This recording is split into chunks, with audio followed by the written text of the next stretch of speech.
You're listening to Sox in the Basement, a production of the Broadcast Basement Limited, where every show is 30 minutes of good and comes from a basement bar on the south side of Chicago. Pull up a stool, pour a cold one, and join us right now for Sox in the Basement. Heard everywhere podcasts can be found, and always at soxinthebasement.com. And belly on up to the 9-foot homemade oak bar. Pour yourself a cold one. My name is Chris. His name is Ed. This is Sox in the Basement. 30 minutes of Sox for fans, by fans, brought to you by Family Waterproofing Solutions. Ed, Family Waterproofing Solutions has been around for a while. In 2021, they were named the Southtown's Best by the Daily Southtown. They take care of everything from bowing walls, the window wells, the foundation crack and repair.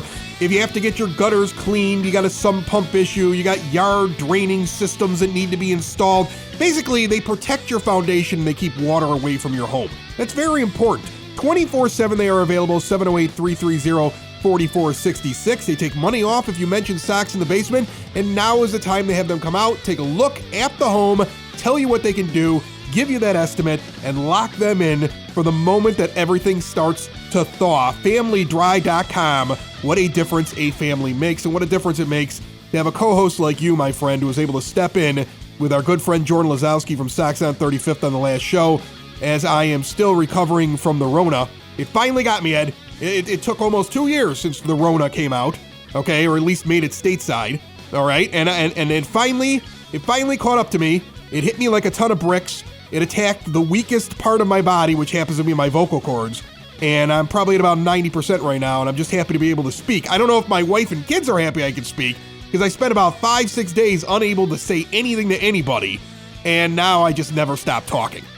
Well, I was happy to jump in and help you out. I was, sorry to hear about it. I mean, we did have a little fun with it at, the concept of you as, say, a spy on the walls of the owners as we're getting ready to have them maybe ever make another pitch to the players. But, I understand how it goes. I mean, I had a bout with it. I've known other people who've had bouts with it. And, sometimes, man, you just get sick. And when you can't talk, you can't talk. And when you can't answer the bell, you can't answer the bell. But, Jordan and I were happy to step in and talk White Sox baseball with people. And if the sponsors didn't call and complain, I guess we're doing okay. Yeah. Well, I don't know if they called or complained, because I basically turned my phone off. Like, this was the first time, I think, ever that I just basically said, you know what? I'm not talking to anybody. Like, I've just been the worst at everything. I haven't gotten back. This literally is the first time you've ever said that you're not talking to anybody. Yeah, I was like, I don't want to speak to anybody. I was just like there were moments during it that I was making promises, like, God, if I could just start to feel a little bit better, I swear I won't do these things ever again. Like, it was like, there was one night where I was pretty sick, and I was just like, oh my goodness, this is awful. And I've had my vaccines. I actually told my wife, I was like, probably a good thing I got the vaccine. Probably a good thing. Because I feel like I would have been one of those people on their way over to Christ Hospital. Like, that's how bad I felt at one point. I was like, vaccine might have made a difference there. I'm not telling anybody what to do. I'm just saying, me personally, I went through it. I was like, it might have helped a little bit. Okay. I also am talking like the way I'm talking right now. I've been watching nothing but Curb Your Enthusiasm. I watched all 11 seasons. I can't believe I never watched that show before. I've decided I completely relate with Larry David now. I'm just going to, from now on, just be insulting to people because it's hysterical. Like, I was like, Larry David is me when I'm having a bad day and I bump into people I don't like. And I mean, like, I couldn't even laugh because I was too sick to laugh some of the days that I was there. So I would get like this little smile, but in my brain, I was like, that's funny. So if I sound a little bit like him, it's because he's the only person I've had any kind of conversation with for the last week. Me and Larry David through Curb Your Enthusiasm. And that's probably why I want to start off the show with just some things that have annoyed me over the last week. And actually, things annoyed you? Oh, yeah. No. Oh, yeah. Well, not even annoyed me. Just one thing that made me kind of curl my nose and go, what? Did you see this stupid thing that they did? They're going to have one of their bobbleheads be the guy with the cane. Yes, I did see the cane guy bobblehead, yeah. Oh, it's so cool. Guy with the cane's getting a bobblehead. Why? Why is guy with the cane getting a bobblehead? Is this all I have to do now to get a bobblehead? Will there be a bobblehead of me if I pick up an inanimate object and get caught on television waving it at players, and then people start to believe that I have some sort of magic power? If that power was so magical, why did we lose Game 4? Are you telling me that the moment of Game 3 that you want to capture in a bobblehead is a dude in the stands who had a few too many beers and started waving his cane on television? We're going to do a whole bobblehead day for that? Like, I mean, look, he's probably a sweet guy, okay? I don't even know if he was drinking, but I would imagine there was probably some alcohol intake to get to the point where you're waving your cane like it's a magical wand at every person that comes up to the plate. And then the people around you clearly probably had a few drinks as well to start believing that it actually had something to do with the outcome of the game. But this is what, like, I get it. They don't want to talk about the players during the lockout. So maybe this was like an assignment, you know? Like somebody in there, I don't know if it's Brooks Boyer or whoever else comes up with these bobbleheads, sat down with their team and said, look, we have to come up with something, but we can't use any of the players because of the lockout. So somebody said, the guy with the cane. And they're like, what the hell? But I just like, I saw that and I was like, you know that we're all starved for something from the White Sox when people are getting excited over that. I looked at it and I was like, really? This is where we're at this point? Please end this lockout. Please, God, please end it now. In other words, what Chris is saying is that, Brooks, if you're listening, instead of a cane guy bobblehead, Chris would like a bobblehead of himself standing behind his microphone with his arms up in the air screaming about something. I mean, we're at a point where I don't hate it. I don't hate the idea. I mean, it's something that was a fleeting moment. I don't know if it's really that meaningful. But frankly, if they're going to do bobbleheads, there's only so many bobbleheads that you can have of, you know, Jose Abreu's swing follow through. You know, you can't really, I guess you could do a bobblehead of like Brian Goodwin's bat flip from last year, you know, where you have the bat like way up in the air and the bobblehead is about a foot tall. But here's an idea, Ed. If we're going to do bobbleheads of fans, why don't we have a cup snake bobblehead? Like we show the left center field bleachers, right? And we just have a big row of cup snakes, and then it bobbles back and forth, onto the field and off to the field. We could do a cup snake bobblehead. I want a cup snake lava lamp where it's the left field bleachers with the cup snake and then the lava going through it. That's what I want. Maybe we could have a bobblehead of a parking attendant standing out there completely confused as to how to empty the lot. You know, if we're gonna go crazy with moments from last year that have nothing to do with the players, how about a bobblehead of a bunch of people standing in line unable to get into the ballpark until the third inning? Can we create something like that? Like it's just like a bunch of people, like almost like a bobble gate, where they're just outside the gate, they're about to walk through the gate, but then as you bobble it, they're in, they're out, they're in, they're out, but they never make it fully into the stadium, and it shows somewhere on the wall that it's already the third inning, and there's like a big line of people behind them. Can we do that bobblehead as well? Like if we're going to try to capture moments that are not player related, I have some other ones besides just cane guy. That's all I'm saying. Well, you know what? I like those bobbleheads. Honestly, I think we're onto something here. I think we could probably spend the entire half hour of this show going through various bobblehead possibilities. But we're not doing that. We got James Fox. He's coming up here next. He's going to talk lockout. He's going to talk international signings. We're going to get to him, and then you and I, we're going to sit down and we're going to talk about how this lockout is driving us nuts, and maybe then we can reapproach it as well. And I know you have another point that you want to make about ownership of sports teams in general in Chicago. There's so much to get to. This is Sox in the Basement, found anywhere podcasts can be found and always at soxinthebasement.com. Sox in the Basement listeners, do the hard work. And if you're a hardworking man or woman on the South Side, you need to be outfitted properly. And that's why you should visit Red Wing Shoes in Evergreen Park, New Lenox, and Geneva. A work boots specialty store that carries sizes from 6 to 16 and feet as wide as 4E. A 115-year-old company that came out of Red Wing, Minnesota, and one of its largest stores in the entire Midwest is in Evergreen Park, Illinois, ever since 1976. When you're on your feet, the footwear is everything. So why not get an expert fitting? They warranty, repair, and offer free conditioning with laces. And they also carry Carhartt work clothing as well. Located at 3347 West 95th Street in Evergreen Park, Illinois, at 208 East Maple Street on Route 30 in New Lenox, or at 1749 South Randall Road in Geneva. Visit them today. You work hard. You've earned it. Red Wing Shoes. On the phone line with me right now, great friend of the show. I really appreciate him coming on last minute too, because normally I try to plan these things way out in advance, and it was like, hey, wait, I could talk again. I'll bring James Fox on the show and we'll talk lockout and we'll talk international signings. And this is just perfect. And James is like, I got nothing to do. I'll jump on Sox in the Basement. How are you, my friend? I'm great, Chris. How are you? I'm doing great. You're over there at Future Sox and Southside Sox. You do a great job of just kind of, plucking the little nuggets and sometimes being out in front of things. So before we get into the lockout, I want to kind of explain that a little bit. You were the first guy, and you and Future Sox, like the whole group, right away telling everybody, Norge Vera, that's the pitcher, that's the best guy. You're the first people that were talking about that might be the best guy in their system. You just put out an article recently where you ranked all the pitchers. The thing I noticed was publications like Baseball America also see him as the best pitcher on the White Sox staff. I mean, you feel good when you see the bigger publications finally catch up to you guys? Yeah, I think so. I mean, I think, I don't know. Like, I feel like Vera should be obvious at this point, I guess, kind of just because of like some of the step back that some of the prep arms took. And it's not even that they took a step back. They just take forever. I mean, Norge Vera, for anybody that read the piece, it's not many innings. It was 19 innings in the Dominican Summer League or whatever, but the stuff was so good that everybody took notice. Yeah, I mean, it's good. I'm curious to see, what some of the other publications have to say. Baseball America had him ranked high. I mean, I think he'll either be 1 or 2 for us once we do the actual top 30.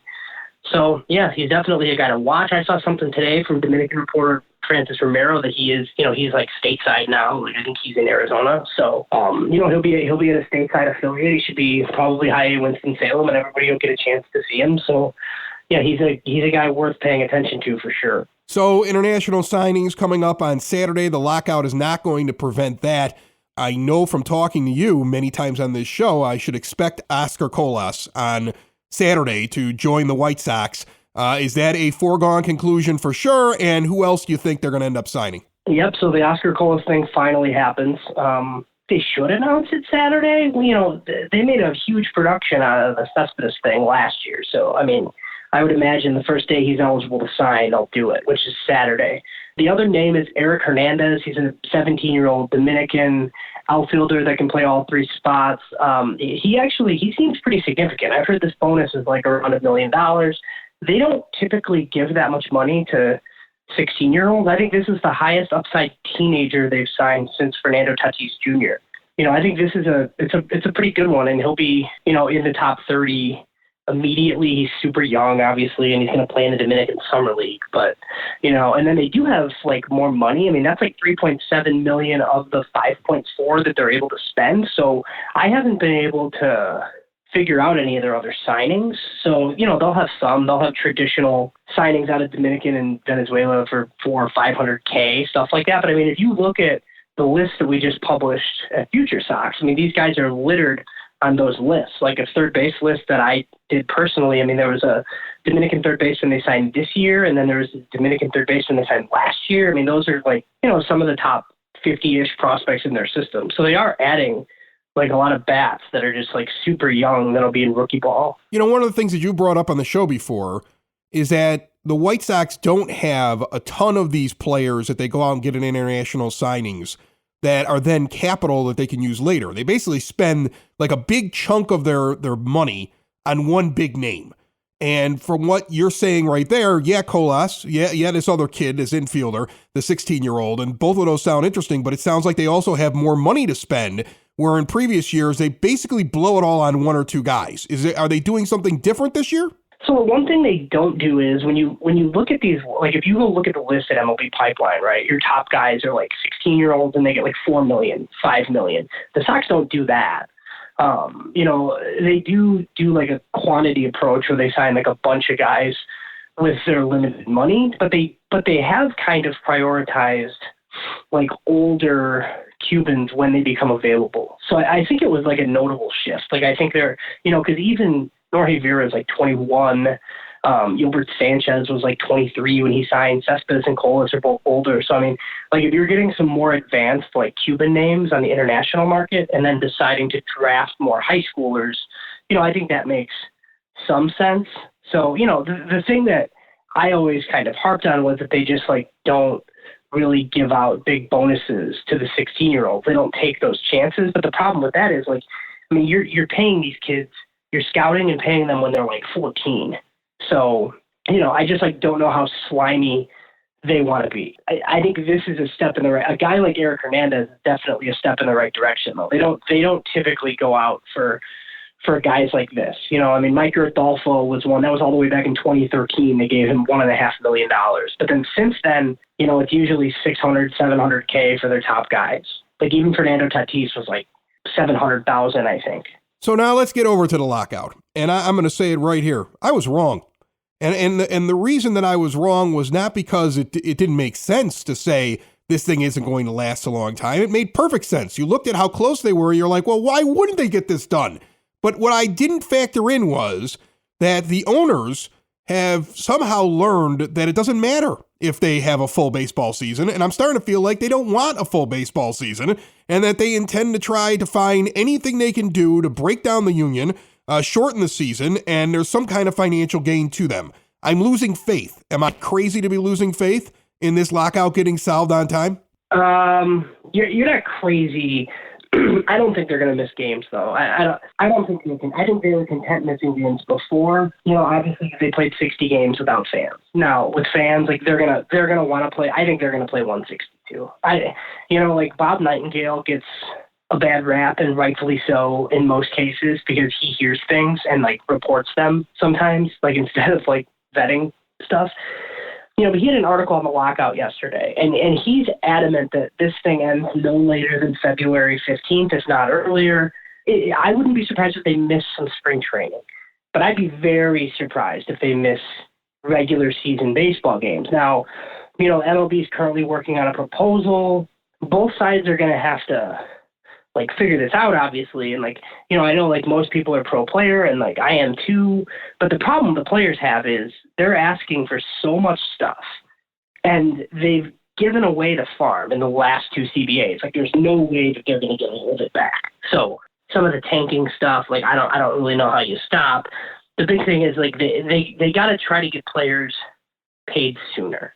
And, one thing that Bob said is the two sides realized that it would be catastrophic to the $11 billion industry for a work stoppage, making the 94-95 strike look like nothing more aggravating than a rain delay. And the two sides realized this. So I think Passan just wrote something last week about it. I think they're going to talk eventually, but the players are going to have to come off some of the demands because even Rob Manfred needs 23 owners, right, for something to pass. So unless he knows he has 23, it's going to be no dice, right? And I think some of this stuff is easy. We've talked about universal DH, that's happening. Expanded playoffs, that'll happen. That stuff's easy. Even some of the rule changes and changes of draft, whatever, teams can't receive a top 5 draft pick 3 years in a row, something. There will be some sort of lottery to try to stop tank. I think the major tenet for the players, the thing they should focus on the most, should be a significant rise of the minimum salary. Bob Nightingale suggests up to $700K, whatever. That's fine. And then the luxury tax on the high end should go higher so that the teams that want to spend actually can. A salary floor, that's never happening because the poor teams don't want to spend money. So some of the stuff they're just going to have to stop. They're just going to have to drop. And once they do that, I think there's a path toward an agreement, but we're not really there yet. The salary floor thing, that's been the one thing that's been driving me nuts. As somebody that sat inside of a room and done union negotiation and had to do it for labor. And for me to keep hearing them say, well, we want them to spend a certain amount of money, but we don't want a cap.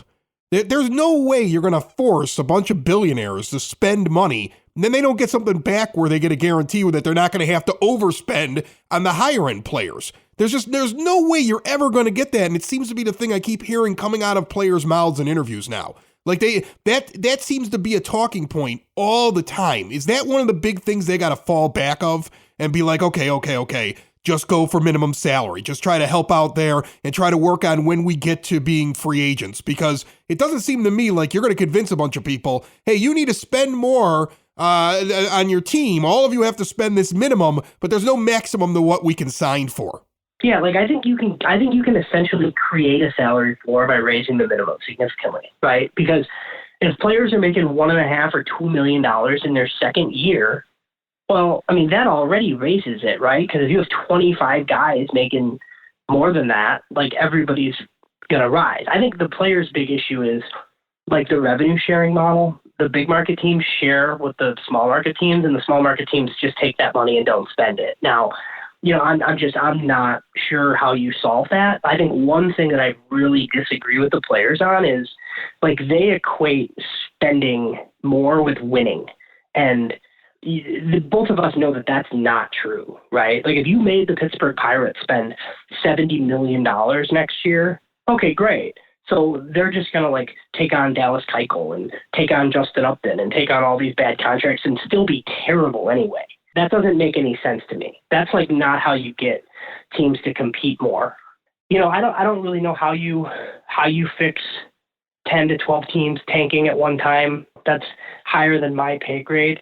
But I do think there's a path to a deal here, and the players have to chip away. They have to get a couple of things this time, and then get a couple of things 5 years from now, and then 5 years after that. Like they're not getting it all back after they've given up so much the last two times. And honestly, like that's unfortunate for them. But look, the owners know it. This happens in every sport. The owners know that like eventually like 70% of your players, your rank and file players are not going to be able to go without a paycheck, and they're going to pressure like the union to like take a deal. And I think they're banking on that like every other sports ownership group has ever done ever. James Fox is a writer, editor, Future Sox, Southside Sox. If you never have read any of his articles, they're always great reads when they come out. He's a great follow as well on Twitter. And make sure you look him up. But before I let you go here, James, give me a couple of predictions as to what you think is going to end up in this final agreement. I mean, is there something that you're sitting there going, yeah, they're definitely going to change how a guy becomes a free agent, or they're definitely going to change how guys get paid, or they're definitely going to change revenue sharing? Like, what do you see that you think is going to definitely, in your mind, I mean, I don't expect you to be perfect on this, but as you craft in your brain looking at both sides here, what do you think we're going to see that's new when this thing gets done, hopefully by mid-February? I mean, I think the DH is coming in both leagues for sure. I mean, I think we all know that.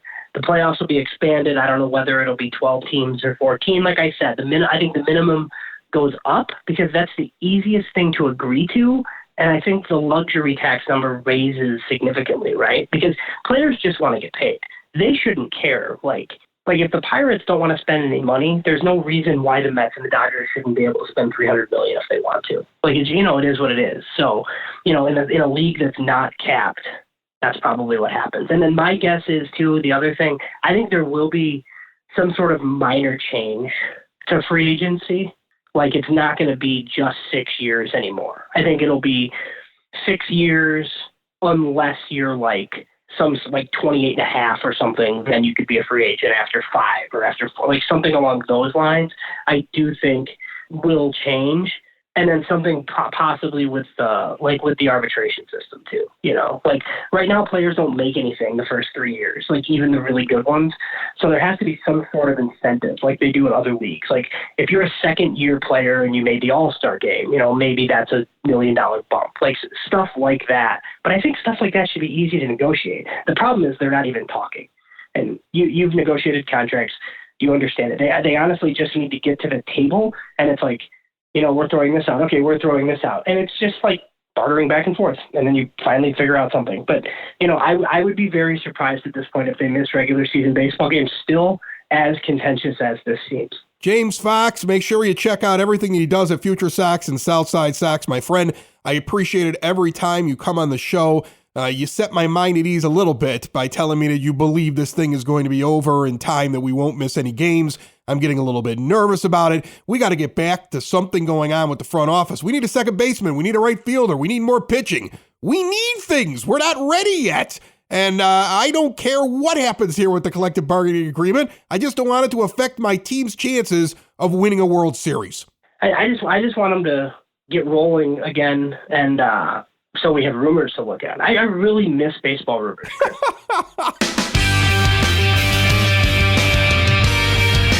Ed, have you ever made a trip to Blue Island? You ever been down there into the Blue Island area?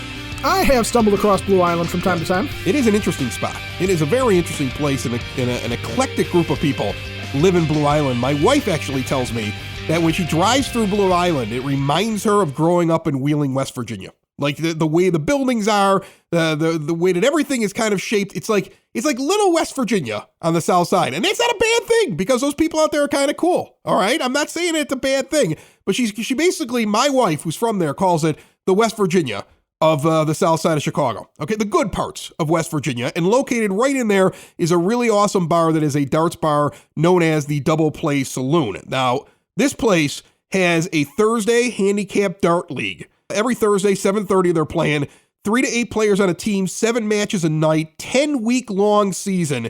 And the signups are all going to be on February the 3rd from 7:30 to 9:30 p.m. If you want any details as to how to join this league that is kicking off on February 17th in Blue Island, call or text Tommy for details, 773-574-0992. But anytime you're in that area, stop by Double Play Saloon. They've got daily $5 basket lunch specials, $13 Miller and Bud family buckets, and they also have temperature soup. Whatever the temperature is outside, that's how much the soup costs. I mean, you're getting a deal on soup these days, okay? I mean, we're talking 10-cent soup right now. I mean, like this is where you go get your soup from Double Play. They got good food out there. They got a big giant bar. It's a beautiful place to go hang out at. 13011 Western Avenue in Blue Island. Also check out the new remodeled private gaming area and check out Double Play Saloon online through your Facebook.com.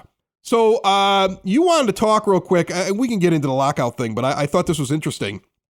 Maybe this is more of an interesting thing to talk about towards the back end of this show than the fact that I'm very nervous that this lockout is going to take away games. Because I feel like these owners, if they've done any kind of algorithm, if somebody sat down, some money guy and said, you know what, if we only play 140 games, we would actually make more money. You know, and then they'll purposely start the season late because it's all about money. It's not about baseball. It's never been about baseball. Rob Manfred does not care about the game of baseball. Okay, he just cares about making money for his bosses. That's obvious. All right. So I don't know if I want to get into that rant because I thought you had a really interesting thing that you wanted to talk about because the Chicago Bears fired their coach, fired their GM. There was just a press conference. I know we don't normally talk about Bears stuff, but you want to do a comparison of those two franchises. Well, I mean, the Bears, you know, I was listening to the press conference, right? And they're asking George McCaskey, what is it about your role in all of this? How are you held accountable for these failures that, you know, we sound like we did 7 years ago in 2015 when you hired Ryan Pace and then he hired Matt Nagy? And I was thinking about it, and, you know, as Sox fans, we're obviously, and in the guys of the lockout in particular, we're obviously sitting here and we're worried about Jerry Reinsdorf, right? He permeates through the offseason talk because we're worried about his budget. We're worried about the whole concept of what David Sampson, you know, that story and always finish second, leave him wanting just a little bit more. To paraphrase him, not to directly quote either Sampson or Jerry, but, you know, we're always really worried about this. But within the scope of Chicago sports owners, where do you put Jerry Reinsdorf? Because I think he is really towards the top of sports owners that we've had in this town. Well, here's the thing. In Chicago, not a bad sports owner. When I try to compare him against owners around the entire spectrum of professional sports, I don't rank him very high because I say the guy's been around now for what, 30 years, 40 years? He's got one world championship. Yeah, he's got one world championship with the White Sox. All right. I don't count the Bulls ones. I see him as a separate owner. As a Bulls owner, better owner than as a White Sox owner, just in terms of his results. I look at those kind of things. That said, when I look at the whole thing going on with the Bears, what I'm struck with is a couple of things. One, people are all upset. I can see this. People are all upset like, well, who answers the who in the Bears? Well, on one sense, the fact that whoever's going to be the next general manager of the Bears is going to answer directly to the owner and there's going to be nobody in between, that's pretty good. Rick Hahn doesn't get to do that. He's got Kenny sitting in between them, right? Like if all of a sudden Rick Hahn left and you were a general manager who could do either football or baseball equally, I know that isn't true, that there's no such person that exists, and you got to choose, you'd much rather go to the team where you have one less boss, right? So that, I guess that's a positive for the Bears. But on the other hand, I'm starting to feel like like Papa Bear Halas, he never discussed his business at home. Like the kids and the grandkids would be like, Papa Bear, can you talk to us about football? And he'd tell them to shut up. I'm not talking football at the dinner table, because they don't seem to understand anything about the game of football in any way. Like no wisdom. Yeah. No wisdom was passed down. Like, he might have been a great, brilliant football mind. He's the father of the NFL, whatever. He didn't tell these kids anything. He just basically, like, there was no football talk at the table. That's what I believe. Like, they never spoke football. Or he told them too much, and they refused to change because this is the way Dad did it, even though he's been gone now for 40 years. No, I think he told them, shut up. I don't want to ever talk about football with any of you. Okay? You're all idiots. I'm the only person that talks football. Never discuss my family business. You know, he was like Michael Corleone. He was standing there. He's like, no. Don't ever ask me about my business. All right? Just enjoy the big house. Just enjoy all you have. I'm the football guy. Shut up. Or he's like, you know, like I had family members that had like recipes that they always planned on passing on, but they never passed them on. Like, that's kind of what George was like. You know, Papa Bear was kind of like, I'll tell you eventually. And then he was dead. And he never passed it on. In the meantime, I feel like Jerry Reinsdorf in his years around baseball honestly loves baseball and is smart enough to surround himself with baseball minds and has some concept of what's good baseball and what's bad baseball and when it's time to make moves. All right. Now, you could yell about his budget and everything like that, but I trust him to have more of a knowledge about the sport that he's the owner in than the McCaskies. So I guess if I had to compare the two of them, I'd still go Jerry, even though sometimes I get frustrated with some of the things that he does. You know, the shortcoming on Manny Machado, I put that on Jerry. Okay. There's certain things that have happened over the years I put on Jerry. On the other hand, I still have faith that he is going to put together a good budget this year. We're going to have a team that's going to be competitive. I still don't think it's as bad as, let's say, being a Pittsburgh Pirates fan and knowing you're going to have a $30 million payroll because that guy's cheap, right? So, I mean, like, there are pluses to what he does over there. And I would say, if I had to pick which one I'd rather have owning my team, I'd take Reinsdorf over McCaskey 7 days a week and twice on Sundays. You know, it's something I think that merits consideration, that as we sit here and we complain about Jerry's budget and everything, that, yeah, maybe he's not George Steinbrenner, you know? If you're going to go for like the guy that figured out how to put championships together. But his kids also, speaking of, you know, in the Hallis sense, I don't think the Steinbrenners had many conversations about baseball. Boy, the Yankees really aren't that good, are they? No, not really. Hey, before we get out of here, what do you think? Jerry Reinsdorf bobblehead. What would that look like? How would that work? How would that be? Would that be like one of those things where like it's not really his head that's moving, but it's like his arm, and in it is a stack of cash, but he's always yanking it back or pulling it forward, and you have to interpret is he spending or not spending, but you're not really sure because it's constantly moving back and forth? I had the exact same thought as you were saying that, but in my mind, he had his wallet and it was bobbling in and out of his pocket. Socks in the basement. Socks in the basement. Socks in the basement. Socks in the Basement. Heard everywhere podcasts can be found and always on socksinthebasement.com.